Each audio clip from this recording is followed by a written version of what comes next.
Ya sebetulnya dunia hulu migas ya, Indonesia punya peranan yang sangat penting di dunia, terutama sistem pengelolaan hulu migas pakai kontrak PSC gitu kan. Produksi itu yang menciptakan kita loh, Indonesia loh, sejak zaman Soekarno, Ibnu Sutowo, dan itu dipakai di seluruh dunia. Nah, jadi Indonesia juga kalau nggak salah negara kedua diproduksikannya minyak dan gas bumi. Itu ada namanya filmnya The Price. Ada videonya itu 8 jam. Ada novelnya. Ada novelnya juga. Jadi teman-teman ini kalau punya videonya itu bagus tuh. Waktu saya kuliah Ada di YouTube, Mas. ada ya, ada videonya. Nah itu dia, bagus sekali. Jadi zaman Belanda tuh mereka datang ke kita eksplorasi di Sumatera. Ada namanya sumur Telaga Said, masih produksi sampai sekarang dari zaman Belanda. Jadi Indonesia punya peranan penting di bidang minyak dan gas bumi. Indonesia juga menjadi produsen pertama LNG di dunia. Kita menjadi eksportir LNG pertama di dunia, bahkan sekarang masih ekspor kan LNG kita. Nah teman-teman mahasiswa, dengan kita punya sejarah yang cukup penting di dunia migas, harus tetap mempertahankan ini. Banyak alumni minyak itu, terutama minyak ITB itu tersebar di seluruh dunia, bekerja di bidang minyak dan gas bumi di seluruh dunia, tidak hanya di dalam negeri. Bahkan angkatan saya itu rasanya lebih banyak bekerja di luar daripada dalam negeri. Disuruh jadi PNS saja nggak ada yang mau waktu itu, saya sendiri. Karena saya berpikir bahwa kita harus punya link ya. Ada yang bekerja di BUMN, di swasta, di luar negeri, juga harus ada di pemerintahan supaya ngeling gitu loh. Jadi saling bersinergi. Ada masalah apa, kalau kita saling mengetahui ilmunya, sistem kerjanya itu gampang membuat keputusan. Saling membantu gitu, ya. Jadi tetap mahasiswa profesional di bidang migas, karena migas itu adalah energi primer. Pasti masih dibanding energi lain, migas itu masih nomor 1 loh. Gampang dibawanya, gampang nyalahnya. Semua mesin-mesin awalnya tuh ya pakai minyak sama gas gitu. Setelah generasi mesin uap ya, minyak dan kendaraan coba semua masih banyak pakai minyak. Setelah minyak, gas kita kan masih banyak nih, kita masih ekspor gitu loh. Nah saya berharap teman-teman mahasiswa ini punya cara-cara baru, teknologi baru, riset baru, berkomunikasi gimana caranya meningkatkan produksi minyak khususnya di Indonesia. Karena kan ilmu kita tuh ilmu reservoir di bawah kan. Sejak zaman Belanda sampai sekarang, sejak ditemukan minyak lah sampai sekarang, itu yang bisa kita produksi dari minyak temuan cuma 50%. 50% itu masih di dalam pori-pori reservoir.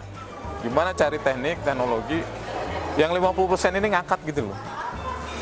Karena teknik-teknik IOR kan ada pakai pemanasan, steam flood udah berhasil diduri kan. Ada pakai chemical, ada pakai elektrik, ada pakai mekanik, pakai vibrasi. Iya, justru di dunia kerja ini nanti tampillah sebagai orang yang aktif di kantornya.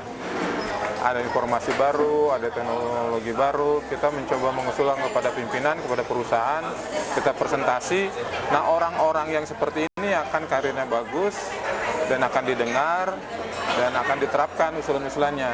Nah kebanyakan sekarang ini kan CEO dari oil company kadang-kadang bukan dari teknik perminyakan, karena kurang bersuara gitu, cuma di meja, ya udah kerjaan as usual, baca buku. Dan nah ini kita perlu juga berkomunikasi, bagaimana cara kita menyampaikan pendapat, apa yang kita ketahui itu penting gitu di dunia kerja. Nah harusnya kan semua pemimpin perusahaan minyak ini justru dari teknik perminyakan, harusnya menurut saya gitu. Sekarang banyak lagi orang dari elektro, dari mesin, dari teknik kimia malah memimpin gitu. Ini dia ilmunya kurang menurut saya, tapi dia memimpin, akhirnya kayak begini kan. Susah kita menaikkan produksi minyak. Coba semua orang teknik perminyakan, saya yakin produksi cepat naik. Dari sumur-sumur tua, dari teknologi yang berkembang sekarang kan, kita mau nerapin chemical IOR aja susah. Karena yang ngambil keputusan itu bukan orang-orang minyak gitu. Kira-kira gitu. Menurut saya kelamaan. Ya, 2030 kelamaan. Jadi kalau kita orang minyak gitu ya. Pertama dari sumur tua aja yang udah kita tutup ya, namanya reaktifikasi sumur. itu katakan bisa sampai 100 sampai 150 barel per hari. Nah, kalau ada 2.000 sumur udah 200 berapa tuh? 200.000 kan? Sumur tua di kita ada 1.500. Sekarang mau nggak? Karena sumur tua ini banyak di lapangan Pertamina. Pertamina itu lapangan terlalu besar. Nah, sehingga ini kita perlu orang sebetulnya. Kita kekurangan orang teknik perminyakan. Sekarang bagaimana mengelolanya aja gitu. Memperkerjakan mereka di lapangan-lapangan yang sudah existing misalnya. Lapangan-lapangan tua itu banyak peluang pekerjaan di situ. Itu baru dari sumur tua.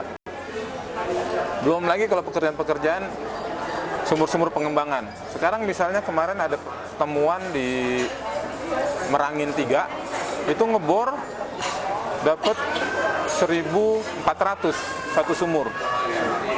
Ya kalau ada 200 sumur aja 240.000 kan. Sekarang 750, tambah 240 udah 1 juta. Sekarang gimana memperbanyak pengeboran pengembangan, bagaimana memperbanyak walkover, well service, juga mereaktifikasi sumur-sumur tua. Nah, di samping itu nih, POD yang sudah di-proof, ada 42 POD, itu segera dikembangkan. Misalnya nggak ekonomis, kan di ujungnya keekonomian kan. Ya sudah ngomong, saya bilang tadi, berani ngomong gitu loh. Ngomong ke siapapun, ke pemerintah, Pak, ini kurang ekonomis, sehingga kita perlu misalnya production sharing kontrak kan. Sharingnya daripada K3S, minta tambah, ajukan gitu loh. Tapi komit, Pak, kita minta tambah 10% supaya ini bisa kita kembangkan segera. Tapi komit, setelah ditambah harus dikembangkan, bukan hanya dijual belikan. Karena orang-orang dapat PO, dapat lapangan, dapat PD, terus cari investor, dijual belikan, nggak mau dikembangkan. Ada juga yang begitu-begituan itu. Nah, ini kita harus yakinkan cari investor bahwa dengan adanya teknologi ini, dengan adanya perusahaan pemerintah, ada tambahan split misalnya, ini produksi akan meningkat, ekonomis akan sekian gitu.